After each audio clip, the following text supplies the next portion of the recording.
अपराधी अपराधी होता है, फिर जेंडर चाहे कुछ भी हो। पर क्या एक ऐसा बच्चा जिसने अभी तक जन्म भी नहीं दिया, उसे उसकी माँ के जुर्म के लिए सजा मिलनी चाहिए? Welcome to episode 1 of loyalty with Riya.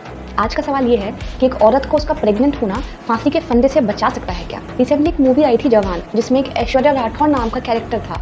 Movie में ऐसा दिखाया गया कि जब उसे फांसी के फंदे पर चढ़ाने के लिए ले जाया जा रहा था, उस टाइम वो बेहोश हो जाती है and then it is discovered that she is pregnant और कोर्ट उसका डेथ सेंटेंस पोस्टपोन कर देता है until her child is 5 years of age. अब ये तो हुई मूवी की बात, लेकिन असल जिंदगी में अगर ऐसा हो या ऐसा हुआ हो तो क्या होता है? So as we all know कि अब भारतीय नागरिक सुरक्षा संहिता ने CRPC यानी क्रिमिनल प्रोसीजर कोड को रिप्लेस कर दिया। पर जो आपराधिक मामले अब तक दर्ज हो चुके हैं, जिनके ट्रायल्स पेंडिंग है, वो पुराने आपराधिक कानूनों यानी IPC, CRPC और एविडेंस एक्ट के तहत ही सुने जाएंगे और डिसाइड किए जाएंगे। तो इसीलिए हमारे लिए CRPC और BNSS दोनों ही रेलेवेंट हैं।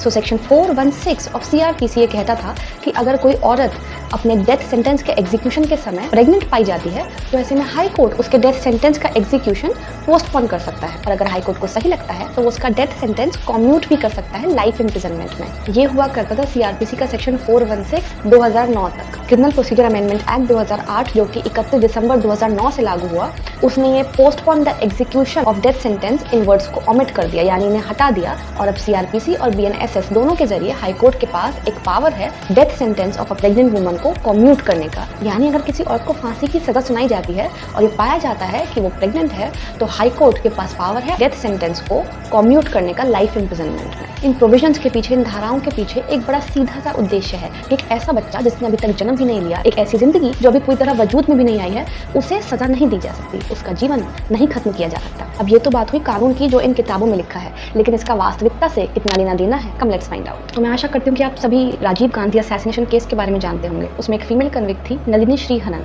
And when she was sentenced to death, उनकी बेटी मात्र 8 साल की थी। Did you know it was Sonia Gandhi who actually appealed for the commutation of her death penalty, and ultimately in the year 2000 the then Tamil Nadu governor Fatima Beevi commuted her death penalty to life imprisonment. पर हर बार एक औरत का प्रेग्नेंट होना उसे फांसी के फंदे से बचा ले, ऐसा जरूरी नहीं। Such is the case of Shabnam Ali versus state of UP, जहाँ शबनम अली ने अपने लवर के साथ मिलकर अपने परिवार के 7 जनों को जान से मार दिया, जिनमें उनके भाई का 10 महीने का छोटा बेटा भी शामिल था।